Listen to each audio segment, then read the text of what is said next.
Okay sir. Sir सबसे पहले हम लोग देखते हैं कि फाइंड द कंट्रीब्यूशन, कि जो हम लोग काम करने जा रहे हैं उसके अंदर हमारी कंट्रीब्यूशन क्या होगी, और उसके अंदर हम जो हमारा एरिया है उसके अंदर हम क्या-क्या इम्प्रूवमेंट ला सकते हैं।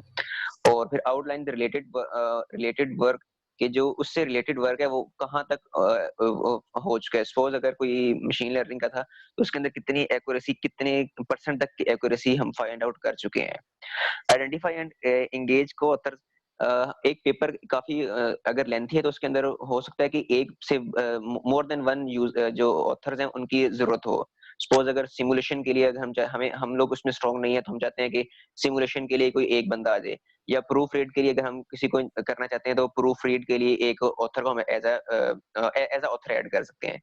Identify reader and target, target reader हम जो एड्रेस कर रहे हैं कोई प्रॉब्लम, तो वो हमारा जो रीडर है वो उसके लिए आसानी हो, और आसानी हो साथ-साथ वो भी उसको पढ़ने में भी आसानी हो, और वो उसको अंडरस्टैंड, जो हमने जो प्रॉब्लम सॉल्व की है, उसको भी अंडरस्टैंड कर सके। सपोज़ अगर हम लोगों ने कोई एल्गो दिया है, तो वो ईज़िली इसको आइडेंटिफ़ाई कर सके।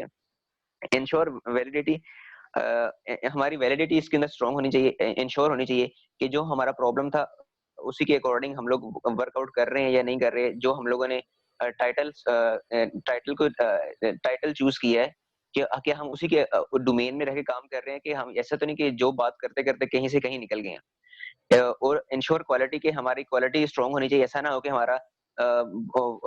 हमारे जो डेटा सेट, सपोज़ कोई डेटा सेट है, सिर्फ़ उसी के ऊपर वर्क कर रहा हो, लेकिन जो ही अगर डेटा सेट की क्वालिटी उसके इंस्टेंस इंक्रीज़ किए जाएँ, तो वो साथ ही उसकी क्वालिटी चेंज हो जाए। ऐसा नहीं होना चाहिए। राइटिंग गुड इंग्लिश, हमारी जो इंग्लिश स्किल्स है, क्योंकि इंग्लिश इंटरनेशनल लैंग्वेज है, और जहाँ भी हम पब्लिश करेंगे तो हमारे रीडर्स 99% इंग्लिश को ही वो करेंगे। तो अगर इंग्लिश हमारी अच्छी नहीं लिखी होगी, तो उससे प्रॉब्लम आएगा कि जो हमारा यूज़र है, वो फेड अप हो जाएगा, और वो हमारे इसको कभी भी अपने पेपर में एज़ अ रेफरेंस यूज़ नहीं करेगा, और ना इसको अंडरस्टैंड करेगा, और मेबी जो जर्नल्स हैं वो भी इसको रिजेक्ट करते हैं। प्रूफ रीड ऑब्वियसली ये पहले होना चाहिए इंग्लिश, क्योंकि प्रूफ रीड के बगैर आपका कभी भी आप नहीं कह सकते कि आपका जो काम है वो फाइनल है। प्रूफ रीड के अंदर अगर प्रूफ रीड्स, क्योंकि इंसान को अपनी गलतियाँ बहुत कम नज़र आती हैं, क्योंकि हम एक काम करते-करते हमें लगता है कि हम लोग परफेक्ट हैं। तो हमारी हमेशा गलतियाँ कोई दूसरा बंदा ही फाइंड आउट कर सकता है, खुद नहीं कर सकते।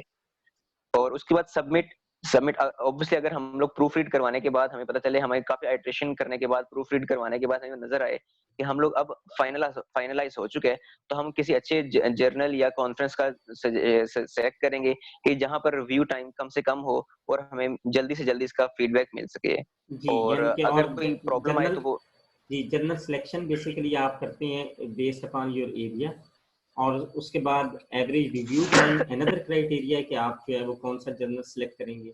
और थर्ड वन हमने कहा था कि पब्लिकेशन फ़ी वगैरह। तो यूजुअली ये किया जाता है कि जितने भी को-ऑथर्स होते हैं, यानी कि जो ऑथर्स होते हैं, उनके ऊपर जो है वो फ़ी को डिवाइड कर दिया जाता है।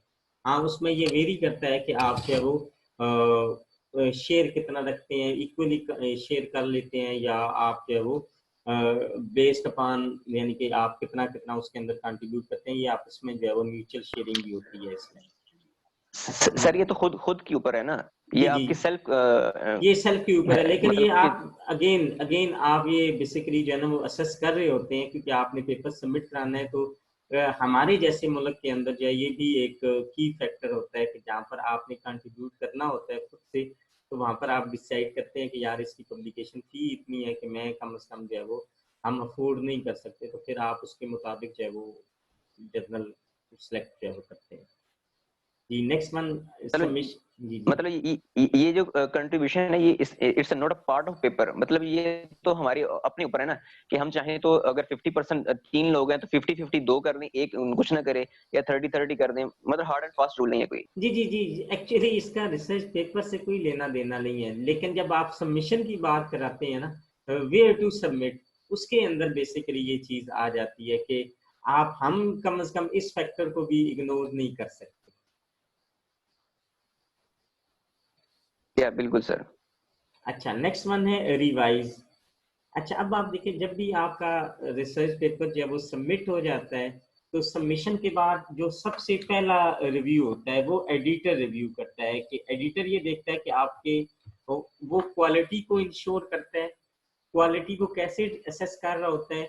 एक तो वो इंग्लिश की क्वालिटी को चेक कर रहा होता है, दूसरा वो आपकी डायग्राम की क्वालिटीज को जो है वो चेक कर रहा होता है, और तीसरा वो स्कोप को जो है वो चेक कर रहा होता है। तो जो इनिशियल रिव्यू जो एडिटर करता है वो इंग्लिश पिक्चर्स क्वालिटीज और स्कोप या एरिया उसके साथ मैच करता है या कि नहीं करता। सेकंड रिव्यू जब आपका अगर एडिटर उसको ओके कर देता है तो एडिटर जो है वो फिर 3 रेफरीज के पास जो है वो पेपर को सेंड कर देता है। मोस्टली जो प्रैक्टिस की जाती है वो 3 रेफरीज को जो है वो भेजा जाता है। ये वेल रिप्यूटेड कंट्रीज के अंदर जो एक लिहाज से होते हैं रिव्यूअर्स, उनको जो है वो प्रेफर किया जाता है। जब रिव्यूअर अपना फीडबैक देते हैं, रिव्यूअर उसी एरिया के होते हैं। यूजुअली आप देखते हैं जब आप उनका जो पैनल है जहां पर आप आर्टिकल सबमिट करते हैं तो अंडर रिव्यू में बार दफा ये भी आ रहा होता है कि editor is searching for the expert reviewer in this area. वो उस एरिया के रिव्यूअर सिलेक्ट करते हैं जो कि बेसिकली अप टू डेट होते हैं। उन्हें जो है वो क्लियर कट पता चल जाता है कि आपका ये जो वर्क है ये अप टू डेट है, अप टू मार्क है, और एक सिग्निफिकेंट कंट्रीब्यूशन इस एरिया के अंदर है, और जो आप सिग्निफिकेंट कंट्रीब्यूशन क्लेम कर रहे हैं उसको प्रॉपरली आपने वैलिडेट किया है या नहीं किया। तो फिर रिव्यूअर अपनी रिव्यूज जो है वो दे देते हैं। तो इसमें बेसिकली जब रिव्यूअर अपनी फीडबैक देते हैं तो 4 उनके जो है फाइनल रिमार्क्स होते हैं, वो 4 होते हैं। फर्स्ट वन कि आर्टिकल को एज इट इज एक्सेप्ट कर लिया जाए, मीन कि वो इतना उसके अंदर सफिशिएंट मटेरियल है, क्वालिटी इतनी अच्छी है कि उसको एज इट इज एक्सेप्ट कर लिया जाए। सेकंड जो अपनी फाइंडिंग वो देते हैं कि एक्सेप्ट विद माइनर चेंजेस, वो आपको माइनर चेंजेस सजेस्ट करते हैं और कहते हैं कि ये एक्सेप्टेबल है अगर आथर जो है वो इन चेंजेस को इनकॉर्पोरेट कर दे। उसके बाद आ जाता है except with major changes, mean के वो मेजर चेंजेस आपको सजेस्ट करते हैं। वो मेजर चेंजेस करके आपने दोबारा आर्टिकल सबमिट कराना होता है और रिव्यूअर दोबारा से उन चेंजेस को जो है वो देखते हैं और अपना फिर रिजल्ट जो है वो आपको देते हैं या रिव्यू देते हैं।